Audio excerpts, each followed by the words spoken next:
Richards here with the CEO Nation, and we're going to record an episode of the podcast today, and we're going to interview my good friend Mike Hambright. We're going to cover the top three things that we see as a difference between successful investors versus, the majority of people that get in and quit or fail. So we're going to save. I was just telling the people that came on live, if you're watching that are actually here in the webinar with us, if you go to if you're on my Facebook right now and you want to scroll down, jump on and ask Q&A, go ahead. I don't know if I'm going to be able to watch comments on Facebook. I'll try. But in about a half hour, 35 minutes, we're going to wrap up, and then Mike's going to answer some questions if we have time. So just know that you can still jump in live right now if you're watching this. If you're watching the replay, just post stuff in the comments and I'll get back to you the best I can. So, all right, Mike, you ready for me to kick it off? Let's rock and roll. Cool.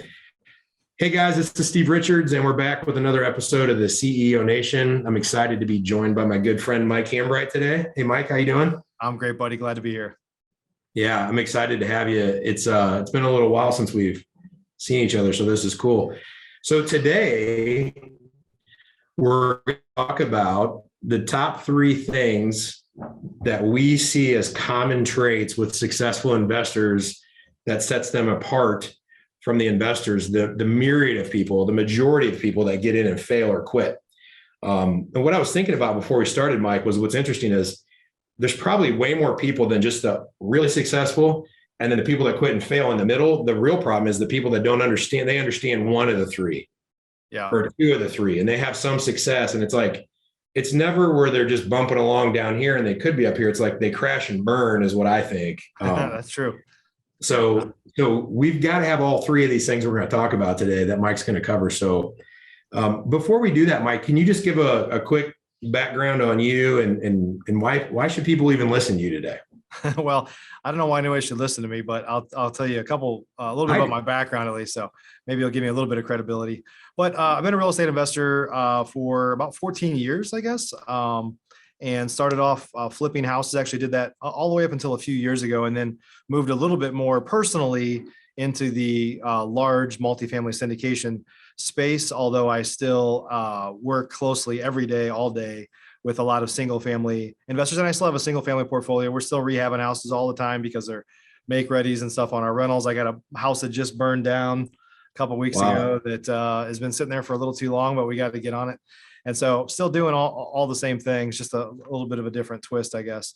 But yeah, been an investor for a long time. I, over time, it evolved into other things. Like I bolted on, rental. Like I said, I started building a rental portfolio. So then we have a rental company, and then started doing a lot of coaching, which I've done for a long time. And now I actually spend a lot of my time on my mastermind, Investor Fuel, where we have about 150 members, professional real estate investors that we get together and really act as a board of advisors for one another to kind of help each other in our businesses. And then I'm the CEO of Investor Machine, which is a data company really, but our product is kind of done for you lead generation. In fact, Steve is one of our customers inside of Investor Machine. And so we do that in about 350 markets around the country right now. And so we really have my ear to the ground unlike very many other people, I guess, in terms of what's working now and helping a lot of professional real estate investors. I think that I want to make sure I emphasize something, and I'm just making a couple posts on our live here while you're talking, Mike. You pin this comment. I want you guys to really understand what Mike said. So there's 150 in Investor Fuel? Yeah. And you guys meet quarterly, right? We have our main meetings quarterly, and in fact, like I leave tomorrow, we do like 3 additional retreats a year. So we call them Investor Fuel. I think I've changed the name a couple of times. Investor Fuel Retreat. So for example, it's like 20 of us going to Vegas tomorrow for a few days, and we're doing some stuff that we can't talk about because it's in Vegas. But no, really, we're shooting guns in the desert and driving speedboats and drinking champagne at the same time, or something like that. Something that you have to do in a place like Vegas. But so 4 main quarterly meetings. And we do a bunch of stuff online. In fact, we have our very largest members, guys that are doing between 100 and 600 deals a year. I actually had a private meeting with them once a month. It actually was this morning. And we all just kind of get together on Zoom, and we talk about what's working, what's not working, challenges we're having. And these are like heavy hitters, right? So they're have established businesses. And, if you want to find out what's happening, like talk to some guys that are doing like serious volume and have been through, blazed some new trails and stuff like that. And those guys really kind of understand what's going on. I mean, you know what I'm talking about, Steve, just being around people that are like all in on this business, and they are, they don't have a crystal ball, but together we kind of do, right? We can kind of see what's going on. We've got guys from coast to coast and kind of hearing what's going on and what's working and what's not. So, okay. So that's the 157 plus personal times a year, plus whatever other secret meetings. So how many deals have you done? So single family, I mean, several hundred here in the Dallas market. Yeah. And so hundreds of deals, been in almost 20 years, right? Like close. 14 years. Yeah. Don't age me. Don't age me that 15. Fast. Time's going fast enough. I'm on 18 right now. Dang, I thought you and I were in the same. I thought we were the same age. Yeah. We'll just say you're older than me. I don't know if you are, but we'll just say you're older. I think I probably am. More mature. You look a little more like Yoda to me. Like you got a lot of wisdom. I do have whiter hair than you. So in one of the hottest markets, doing your own deals, and you own hundreds of apartment doors, right? So I'm a GP, like, to be fair, these are syndications and I don't own everything, but I'm involved in quite a few syndications now. So it's thousands of doors. Yeah. Thousands. Okay. I'm just setting the stage a little bit so everyone that's listening to this, because you're so humble that I appreciate this. I also know that through other, like, you helped install tons of people into this business, right? Through other past endeavors that you've had, you've plugged people in, like been a part of bringing them into the world of investment business and launch them into different, like utilizing other services to get going. Not only done all these deals yourself, and then with Investor Machine, which again, I'm a client of. So this is like no shameless promotion, except it doesn't work in Indianapolis. It is literally the only place that his marketing doesn't work. But we're not adding anybody else in. We're not adding anybody else in, Andy, Steve. Don't worry. Okay. It's okay. I'm not scared. I'm positive we have the best sales conversion process in the city. So I'm not worried about that. And I love all my peers. Like, we're all friends. Yeah. So the other pieces, though, with those 350 people, to kind of set the into the stage here for people listening to you today, is pulling all the data for 350 people in like however many markets that is. I'm sure it's like close to 100, probably. I'm assuming over 100, maybe. So you're talking about for Investor Machine? Yeah. Like, how many different? We're operating in about 350 counties. I thought that was client. Okay. So yeah. And the way that it works, like without secret sauce talk, is they pull all of the data for the county and do all this magic to it and then shake it out. And they're like, these are the ones you should work with. And then they do direct mail for that and other pieces. So, and provide data and all that and so much more. But I guess my point is, like, I don't know who better I could have to do this conversation with, quite frankly, because the insight you have by owning data in 300 and some counties and shaking it through like all these demographic psychographics, and then having 150 of super performing, when you look at the cross section of America, there's a lot, the 150 that you have in Investor Fuel or the elite of the elite. Anyone who gets into an expensive mastermind they're top tier people, right? Like, people that are doing 10, 15, 20, up to 50, 60, you're talking like the percentile at the top anyway. So since you didn't set the stage, I wanted to do that. And I know you're probably gonna start blushing soon, so I'll stop. But like, you just know stuff. Tell me more about how awesome I am. and all these other things. But like, here's my point. What I know about you, because we've got to know you, had me come speak in an event recently, and we got to finally hang out in person, and we've done other podcasts and things in the past. Like, you have so much going on that there is no reason for you to like theorize and or like make crap up, like pump your chest and be like, oh, I'm saying something I don't understand. So I needed to say all that because I think this episode is so important for people that are involved in real estate. And with the CEO Nation, I was pushing so hard for the first couple of years of this to like be agnostic and the private coaching clients we take and the events we do, and try to really push to have all these different kind of businesses. But the reality is, when I coach people that do real estate, I just know stuff because 18 years, I've just done it wrong enough, long enough. Like my coaching is more powerful in the real estate world, especially if you're wholesaling or flipping, because I've just done so much of it. So I think this episode will be widely received over time on YouTube and on our, iTunes and different things. And so this is exciting. So let's do this. Do you want to go? Should we count down backwards? Did you prioritize the three things? Like, No, do you have a certain order you want to go? We can go in any order you want. Let's like drum roll for number one. Which go ahead and announce like the first topic you want to cover. Let's talk about investing in your team. Okay, go ahead. Yeah, so kind of the three things we came up with are, what the more successful businesses that I work with do better is they invest more in their team.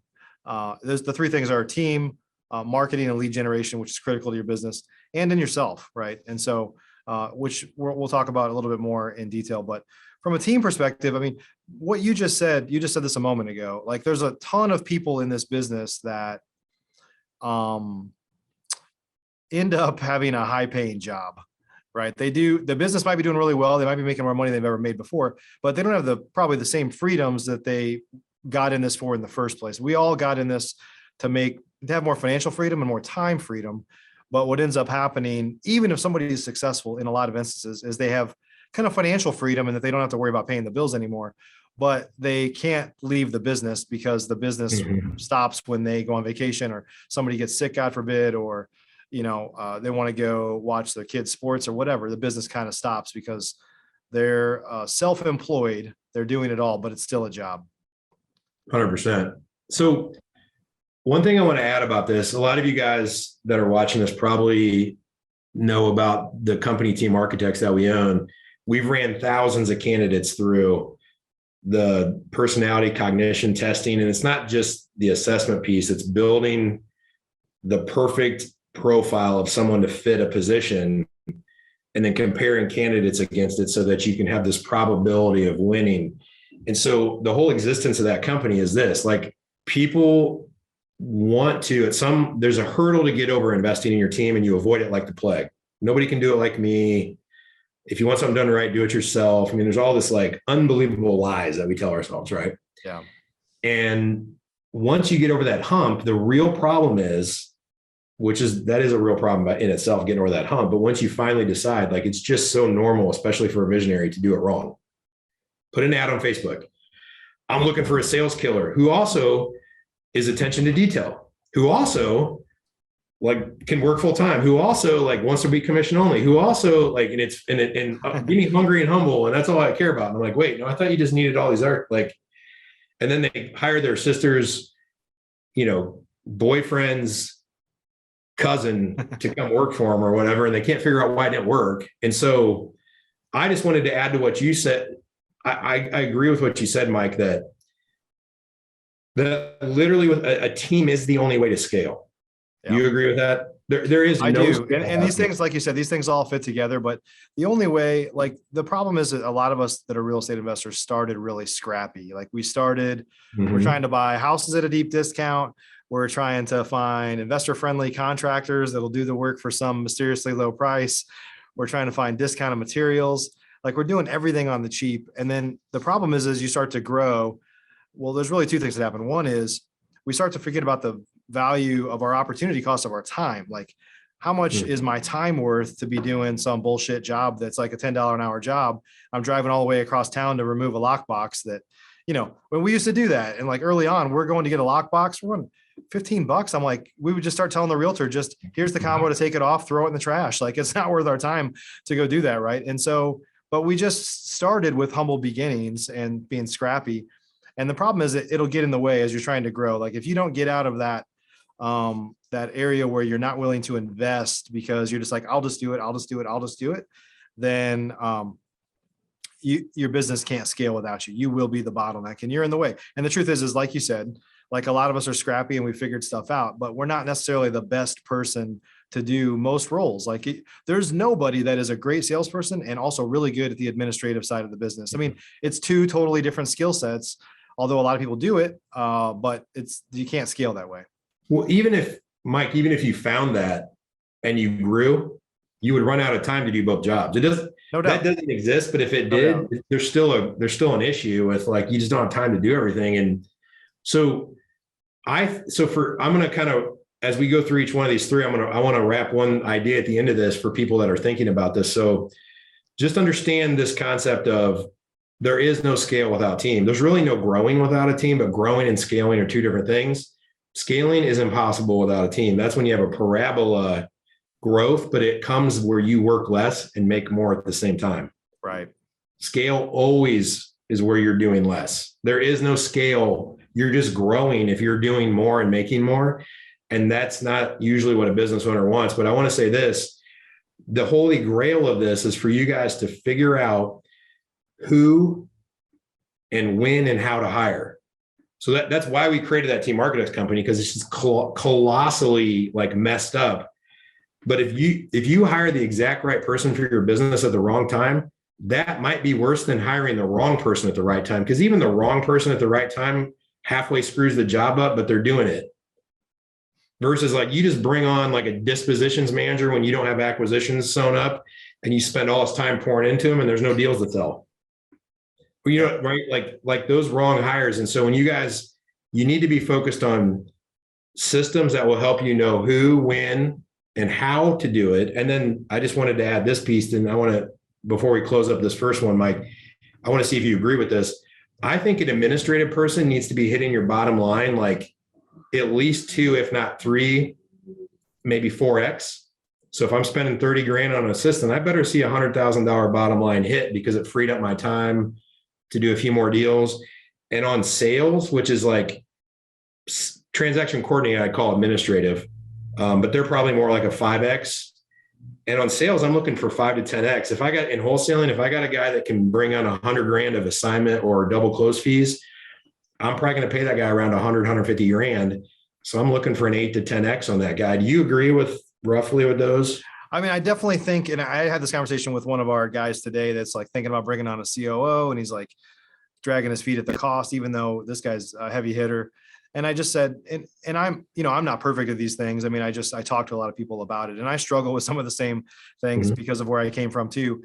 But I think what helps us when you struggle with like, should I really layer on that expense, is to find some way to tie it to revenue, to where it's not an expense. Like if this person, when they come on, and set the expectation with them, like, look, by bringing you on, I have a bigger expense. So my intention is to bring on an extra $500,000 a year in revenue. And I've laid out some ways that you can help us do that. Right. And to find it, and it could be all the way down to an administrator, like perhaps they have some component of their job, 2 hours a day, where they're helping generate leads, or they're doing something that actually drives revenue and profitability for the business, and they're not just an expense center. And so I think for a lot of folks, if you can just get that wrapped around your head, it's not just an expense. Find some way that they can actually cover their cost and then some, many times over, right? And that'll be different for every role. But I think it helps us as frugal business owners come to terms with that expense if we can wrap it around an increase in revenue and profitability as well. Yep. And I think the way to do that, if you guys are taking notes, is if they're in administration, their work is probably going to free someone else up. Yeah. So you're going to have to look one removed into the person that's going to get the benefit of whatever they do. They're going to free them up, and that's a rainmaker. If they're in some kind of ops role, they're going to help process more so they can help increase your volume and the speed at which you close. And if they're in business development, they're going to bring more business. So the business gets done faster at a better quality versus they bring more business in, or they're freeing someone else up. But either way, to Mike's point, you have to figure out how to tie that all back together. So, All right, what's topic number 2? Well, topic number 2 actually fits right in because it's investing in lead generation and marketing activities. And one of the reasons a lot of people can't see past the additional expense to start to build a team so you can run a business and not just have a job is that you have to outscale that additional cost, right? So if your overhead is let's just say $20,000 a month because you have a couple of administrative people and a salesperson, what I found is a lot of people that are doing, and this is market specific. So if you're in the Bay Area, like it's very different, but than it is in Indianapolis, right? But in every market, this will hold true, is if you're doing a deal or two here and there, you don't have enough revenue to hire a team. Like you just don't, and you have a job. So you have to really get this business up above, and I'll say in the average market, 3 or 4 deals a month. Then you start to outpace your kind of fixed expenses, which might be an administrator, office space, and some other expenses that you're just going to have, whether you do 0 deals or 5 deals, right? So get up to a point to where you're kind of covering those fixed expenses, and then you can truly build a profitable business. And it's not just, a roller coaster every single month. There'll be some ups and downs, but the downs will still be profitable if you do this right. And the ups will be the gravy on top, right? Yep. 100%. And from a marketing standpoint, what we found is there's a lot of people, again, that still try to cheap out. They're trying to do stuff like, I'll just hand write my own postcards, or I'll lick stamps myself, or I'll do the texting and cold calling myself, or whatever. And those are not only a job, they're some of the worst jobs, right? So, and what happens is you end up having people that, when you start to cheap out on your marketing, and I had a conversation with somebody yesterday, somebody that's in my Investor Fuel group, and they were doing deals. They're actually some super profitable deals lately, just because that's kind of the market we're in. But they were having a lot of inconsistency in their business. And I said, look, he wanted to spend like $15,000 a month, bump his advertising up. And I said, and he wanted to do 3 specific channels. Specifically, this guy wanted to do mail, pay-per-click, and hire a couple people to do some cold calling for him. So whatever that means for you, we won't kind of discuss the channel specifically, but I just said, he's like throwing a number out like 15 grand. Does that make sense? And I was like, look, you need to find out, what does it cost to get a deal in your market?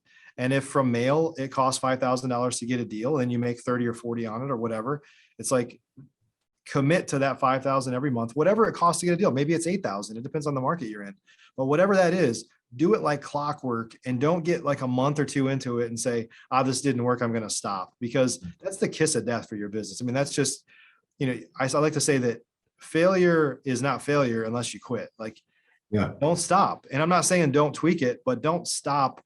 You almost never want to stop any advertising channels that are working over a long period of time. You need to really test them for 4 to 6 months at least before you pull the plug on anything.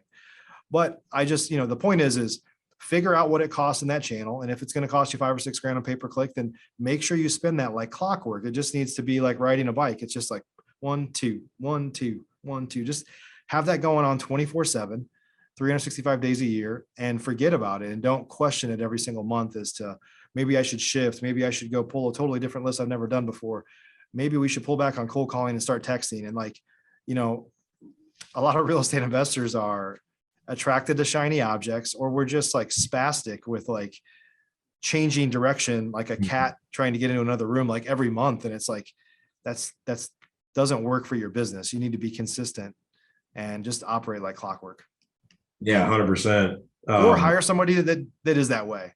Like, if you don't know how to do pay-per-click, if you're not an expert, you're never going to be able to perform at the level of a pay-per-click agency that does this for like dozens or hundreds of customers, right? You're just never going to outpace them. So you're going to throw money at it, trying to cheap out because I don't want to pay the management fee. And then guess what happens? You can't beat those guys anyway. So your lead cost and everything is out of whack and higher than what it would have been if you paid for them, including the management fee, right? And so I think a lot of us in the real estate space are really good usually at deal making, like doing deals, the sales side, maybe dispo, maybe managing rehabs and projects. Most are not very good at marketing. They're just trying to do something they heard somebody else do, and they do it inconsistently, and ultimately are maybe using even outdated techniques. But throw money at it for a long period of time and then say, well, it's just not working anymore. It's like, well, it's because it's you. That's the real problem. 100%. Yeah, I think one thing I was thinking while you're talking is, and you guys that are listening may feel this way once I say this, but the problem is the idea of marketing is like fits really well with a visionary, but the consistency of executing over time and following up on having real KPIs, which is like always my love language is KPIs, like everything. And so like, just like I was trying to tie KPIs to hiring, in marketing, it's very important. And to be able to really track it consistently and be honest with yourself, you probably have this happen, but in masterminds, we'll be like running a hot seat with somebody and they're like, well, technically if I did this one campaign, but it didn't work, so I didn't count that. And then I have these 3 deals I got from this other one that were technically from this one thing, and they haven't closed yet, and they do all this like mental ninja stuff. And then they're like, so it's actually working or it's not working. And they're justifying. I'm like, it just is. You spent money, something happened, there was a response. Some of those were leads. That's your marketing. Like the rest is conversion and fulfillment, but like, it just is, you spent something, you did something, people responded, and some of that response was, a percent of that response was leads, and that's all you got to track, right? Like, so I was going to wrap that one by saying, if you're in business, this is a great way to understand this and grow. When you're doing the hustler and you get a deal or two here and there, grab 20% is what I would say of every check you make and throw it aside to go try marketing. If you can't spend 90 days at a minimum of something to get 90 days into some kind of campaign, it's not worth trying because you're not going to be committed. That's just to get it primed, right? Right.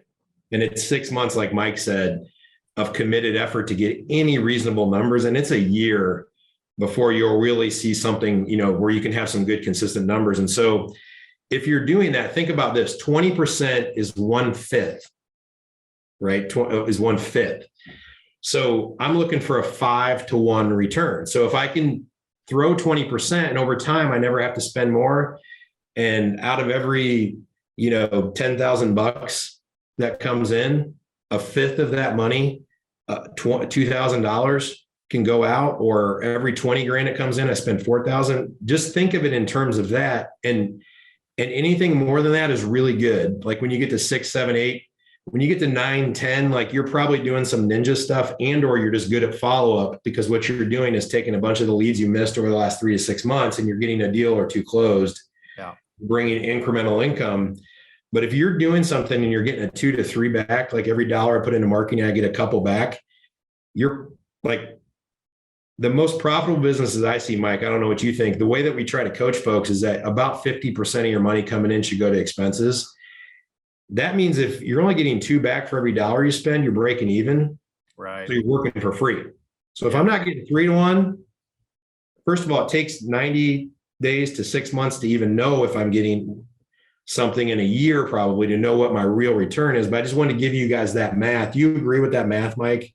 I think you got a lot of other costs to cover too. But I think sometimes, especially from a marketing standpoint, another thing I see is there's a lot of things that could make your advertising not work. And it's not just the leads. It's like, how good are you at acquisitions? How good are you at follow-up? Do you even follow up? Are the leads in your CRM? Like there's a lot of operational things that I've had a lot of salespeople like, this just isn't working. It's like, well, what, tell me a little bit about your, are you like, you start to dig in a little bit and they're like, well, I'm not very good at sales. I really actually hate making lowball offers to people. And they start saying stuff like that. And you're like, you're in the way, you're part of the problem for sure.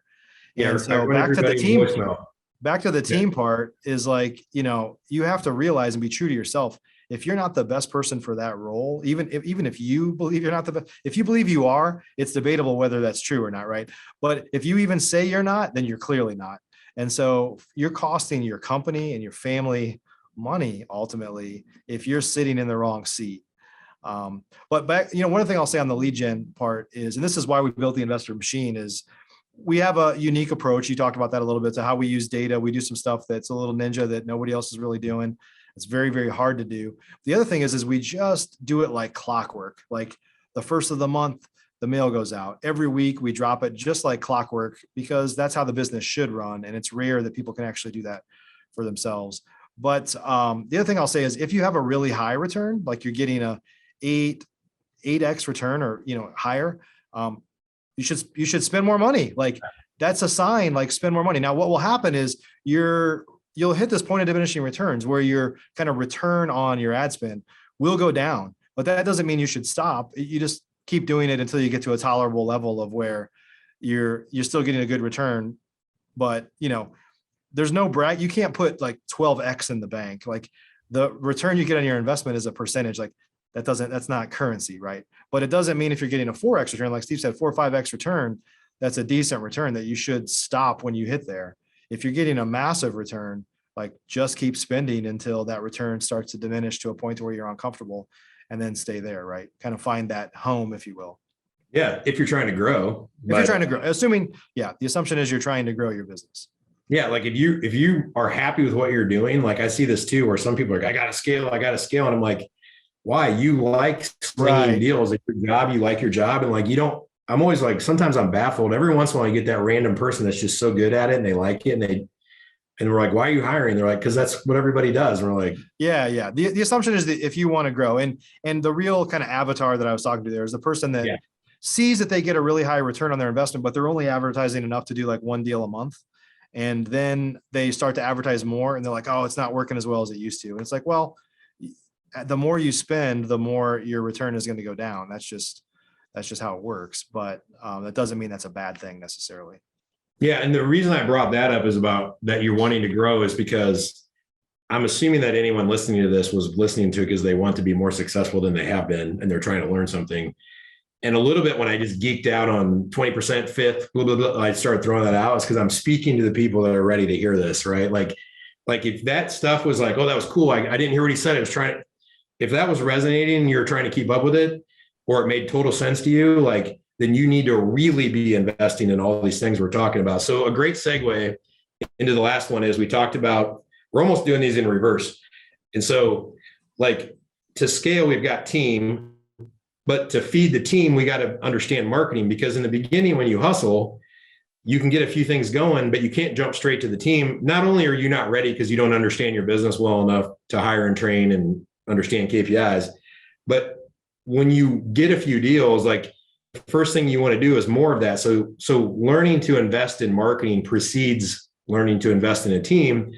But a great segue is learning to get ready to hustle, like at the beginning of all this is our third one here that you were talking about, Mike. So why don't we talk a little bit about investing in yourself? Yeah, from training or sort of coaching, depends on where you are kind of in your I guess your kind of career, right? Sometimes it's sales training you need, sometimes it's leadership training. And sometimes you can get all that by joining a mastermind. So I run Investor Fuel, which is certainly one of the top masterminds in the country.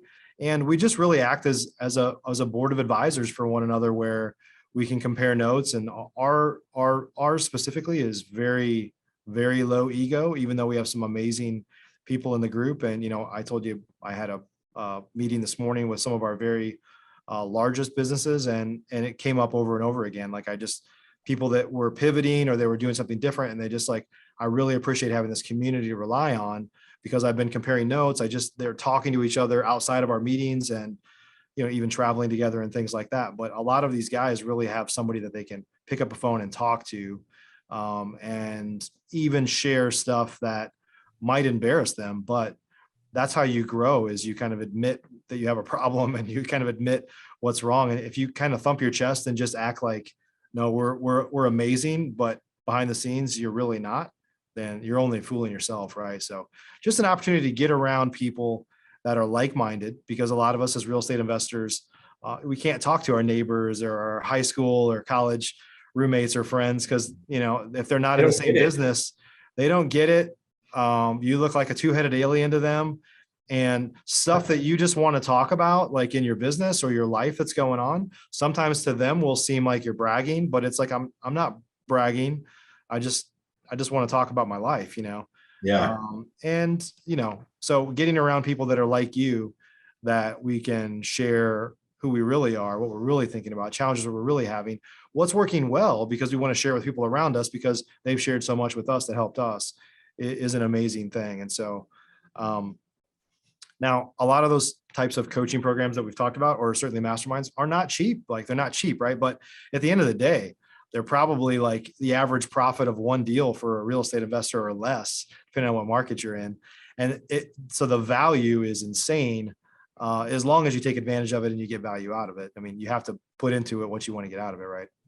Well, I think to that point, I mean, I think so, like the way that I look at anything like this, and this is the way we do all the CEO Nation products or events or whatever we do, is we try to give a 10X, but the right people will get 100X.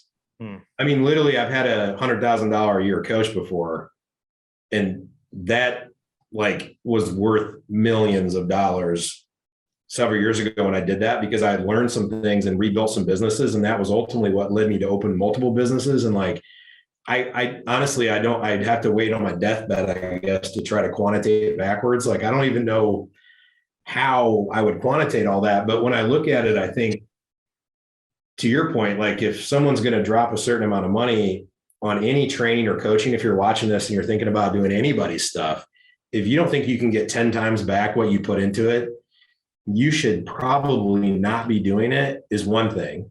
And then having the opportunity of making 100 times, sometime in the future is realistic.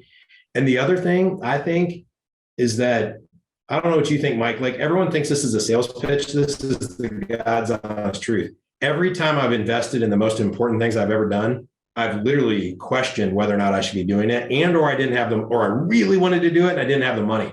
So I was struggling with putting it on a credit card or parting with all the money I just made on a deal that I was going to do something else with.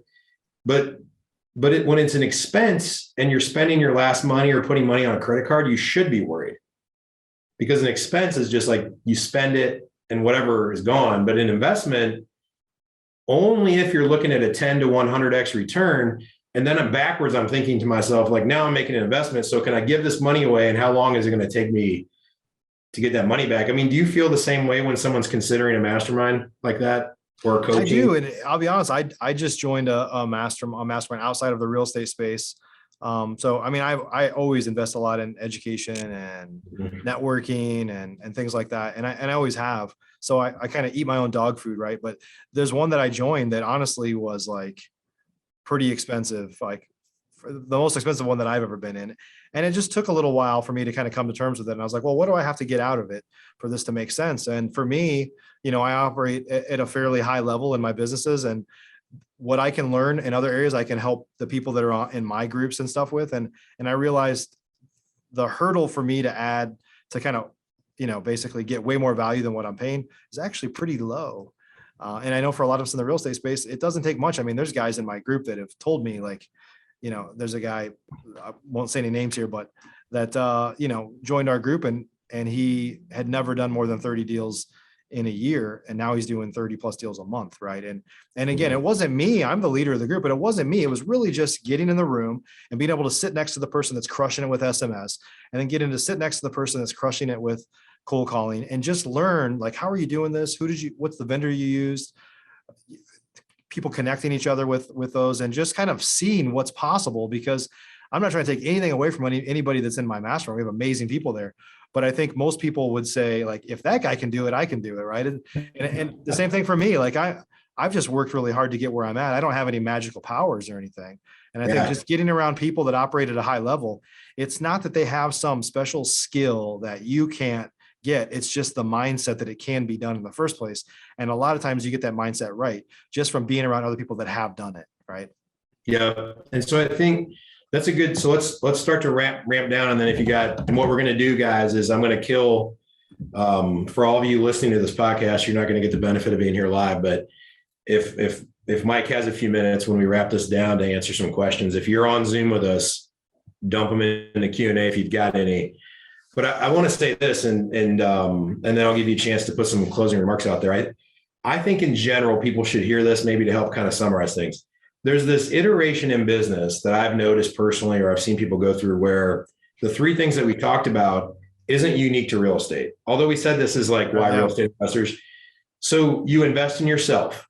And we all shun ourselves as visionaries when we grow. At some point, we're like, oh, I have shiny object syndrome. I gotta stop doing that. The reality is, if we wouldn't have got shiny object syndrome, we'd still be in corporate America. Right? We need to have a filter and a process for digesting those. And then when we make more money, become more successful, we need to pay other people to be around us. Like my poor business partner, Brian, I come back from a mastermind or, some event, and he's always probably a little bit scared to see me because I'm going to blow him up with ideas. But he's part of my filter. And so I want you guys to understand this iteration though. You invest in yourself. You've got to have a process to make that an investment, because just going to an event and dropping money is an expense. or buying a program or training, coaching, whatever is just an expense. And so if you invest in something, that means you've got the opportunity for a return. So you invest in yourself, you take what you learn, you put it into action, you get something back from it. That's your return, right? And then you want to do more of that, you'll invest in marketing, and then you get more of that opportunity. And what you learn from what you invest in yourself in marketing gives you the knowledge to then invest in a team to take what you learned and what you executed with marketing, and you push it aside. And then there's this iteration where you got to go back and invest in yourself again. And you don't ever stop doing any of the three, but your focus at different levels is like you get your team running at some level, you got to go back and invest in the next team member. You've never had a sales manager, you never had a COO, and you go back and you invest in yourself and you learn what it would take. You ramp the business up so it can afford the team, and then you invest in the team. And so I see this, Mike, in my summary of what we talked about today. I think this is an iteration that as a business owner, you just keep taking to new levels. Yep. And they all orchestrate together and they relate together, because if you invest in team before marketing, you're not going to have enough for them to do. Exactly right. Invest in yourself too much without putting some marketing dollars behind it, you're never going to have any opportunity. Do you agree with all that? I agree 100%. Yep. They all have to level up at the same time. I mean, arguably you could be investing in yourself way before those other things just to get your mind right. Right. But they all have to, you just keep leveling up. It's like stair steps.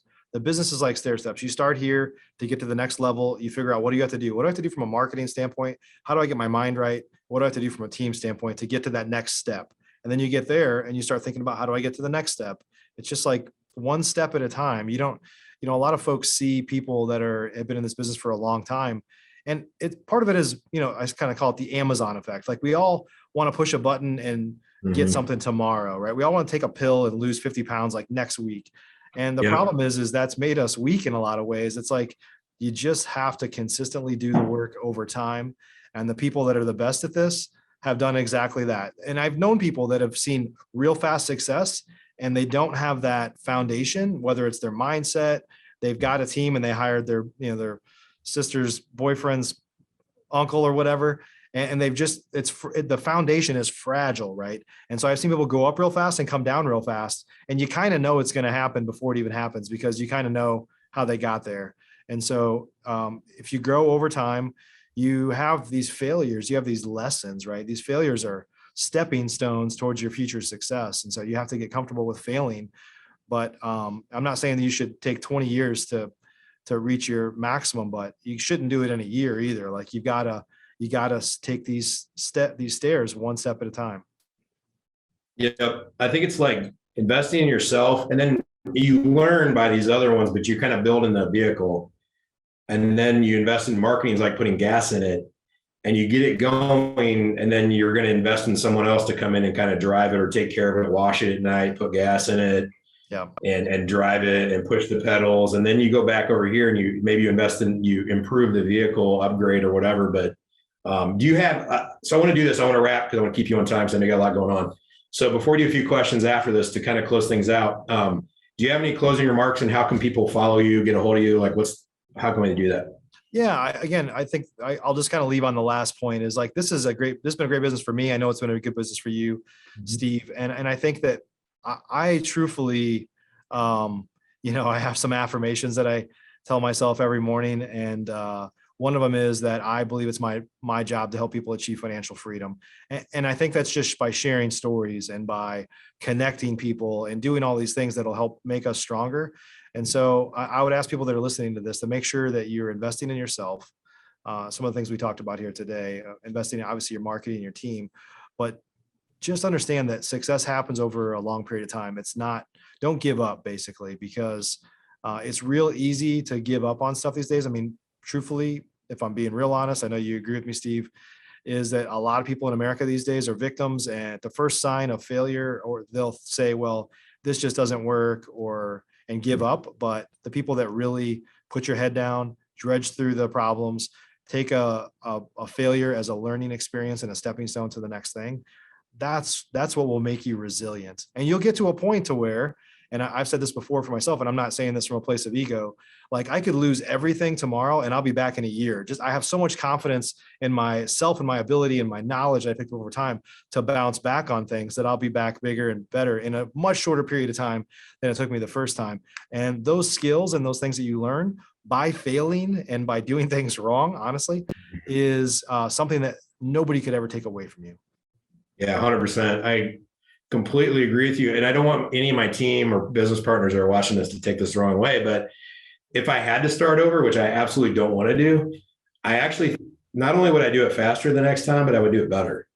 Like, cause you just learn and grow, and like you would do things different, and you can't, once you, it's like toothpaste in the tube. Once you squirt it out, like you can't put it back in. So like once your mind is like at a certain level, you can't go back. And I love this concept that you were just wrapping up there of just understanding the coordination between things and investing in yourself and understanding how to put the team behind it and the marketing. So how can people get a hold of you, Mike, if they want to follow you or learn more about you? Yeah, you could follow me on Facebook for sure.